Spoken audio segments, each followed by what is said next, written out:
ಓಹೋ, ಏನ್ ಗೌಡ್ರು ಜಂಬೂ ಸವಾರಿ ಎತ್ಲಾಗ ಹೊಂಟಂಗೈತೆ. ಈ ರಾಗಿ ಗುಡ್ದಾಗ ಏನೋ ಹರಾಜ್ ಆಯ್ತಂತೆ, ಹಂಗೆ ನೋಡ್ಕೊಂಬರವ ಅಂತ ಹೊಂಟಿವಿ. ಕೊಂಡ್ಕೊಳ್ಳೋಣ ಅಂತ ಹೊಂಟಿದ್ದೀರೇನೋ? ಸೇವನೀಚೆ ಯಾರಿಗೆ ಗೊತ್ತದೆ. ಅದ್ ಸರಿ ಸರಿ, ಮುಹೂರ್ತ ಮೀರ್ ಹೋಗುತ್ತಪ್ಪ, ಹೊರಟಿದೀವಿ. ನಿಮ್ಮನ್ನ ತಣ್ಣಗೆ ಐಸ್ನಲ್ಲಿ ಇಟ್ಟಿರ್ಲಿ. ಆಯ್ತಪ್ಪ, ಎಲ್ರಿಗೂ ಒಳ್ಳೇದಾಗ್ಲಿ. ನೀವು ರೌಂಡ್ ಹಾಕಿ ನೀವು ಹೊರಡಿಯಪ್ಪ. ಓ ಪಂಪಣ್ಣ, ಈ ಗೌಡ ಏನಾದ್ರೂ ಹೋದ್ ಜನ್ಮದಲ್ಲಿ ರಾವಣ್ಣ ಕೊಟ್ಟಿದ್ನ ಅಂತ ಇರ್ಬಹುದು ಕಣಪ್ಪ.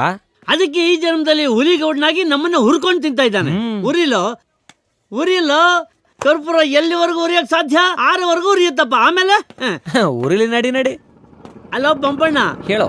ಜೀವಮಾನ ಇಡೀ ನಾವು ಇದೇ ಕೆಲಸ ಮಾಡ್ಕೊಂಡಿದ್ರೆ ನಿಂತ್ಕೊಳ್ಳ. ಯಾಕೆ ಹೊಳಿ ಮಾದಯ್ಯ, ಏನ್ ಇಷ್ಟು ಅರ್ಜೆಂಟಾಗಿ ಕೊಟ್ಟಿದ್ಯಲ್ಲ, ಎಲ್ಲಿ ಕೊಟ್ಟಿದ್ಯಾ? ತನಕಾಯ ಕೊಯ್ತಾ ಇದ್ದೀನಿ, ಬತ್ತೀಯ? ಯವ್, ಒಂದ್ ದಿವ್ಸ ಆದ್ರೂ ನಾವು ಕೇಳಿದ ಕ್ವಶನ್ ಕರೆಕ್ಟಾಗಿ ಆನ್ಸರ್ ಮಾಡಿದ್ಯಾನೆ ನೀನು? ಎಲ್ಲಾನ ಹೊಂಟಾಗ ಎಲ್ಲಿ ಯಾಕೆ ಅಂತ ಕೇಳಿದ್ರೆ ಕೋಪ ಬರಕಿಲ್ವಾ? ಮಾದಣ್ಣವರು ಕೋಳಿ ಖರೀದಿ ಮಾಡಕ್ ಹೋಗ್ತಾ ಇರ್ಬೇಕು. ನಿನ್ ಬಗ್ಗೆ ರಾಗಿ ಗುಡ್ಡ ಹರಾಜಾಗ್ತಾವ್ರ ಕಡೆ.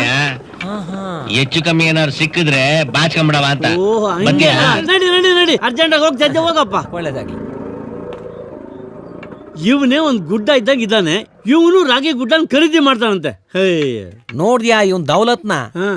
4 ಕೋಳಿ ಮಡಿಕೊಂಡು ಮೊಟ್ಟೆ ವ್ಯಾಪಾರ ಮಾಡ್ತಿದ್ದವನು ಈಗ ರಾಗಿ ಗುಡ್ಡನೇ ಕೊಂಡ್ಕೊಳಕ್ ಹೋಯ್ತಾವನೆ. ನಾವು ಇದೀವಿ. ಪಂಪಣ್ಣ, ನಾವೇನಾದ್ರೂ ಸರ್ಕಾರಿ ಕೆಲಸ ಬಿಟ್ಟು ಇವನಂಗೆ ಕೋಳಿ ಮಾರಕ್ ಹೋದ್ರೆ ಕೊನೆಗೆ ಕೋಳಿ ಇರ್ಲಿ, ಕೋಳಿ ಪುಕ್ಕನ್ನು ಮಾರಕ್ ಬರಲ್ಲ, ಹಂಗಾಗ್ಬಿಡ್ತೀವಿ. ನಡಿ ನಡಿ, ಹರಾಜಾಕೋ ಜಾಗಕ್ಕೆ ಹೋಗೋಣ.